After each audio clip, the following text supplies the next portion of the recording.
আজকের যে জানাজা আসলে সবার যে আবেগ, ও আসলে একজন মানে বাংলাদেশি পলিটিশিয়ান, যে বাংলাদেশের রাজনীতির ঠিক বাইরে এসে একটা আদর্শ, একটা আইডিওলজি দাঁড় করিয়েছে, যেটা সাধারণ মানুষের কাছে পৌঁছিয়েছে এবং তারা এটা অ্যাকসেপ্ট করেছে মন থেকে।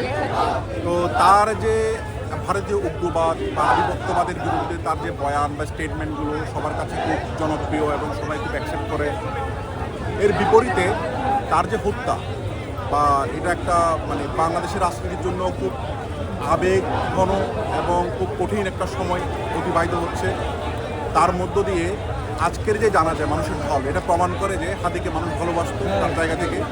এই ভালোবাসা একটা সময় গিয়ে যে এখন একটা মিছিল যাচ্ছে লক্ষ্যহাদি করে করে, মানে ওর যে আদর্শ এটা কখনো মিটবে না।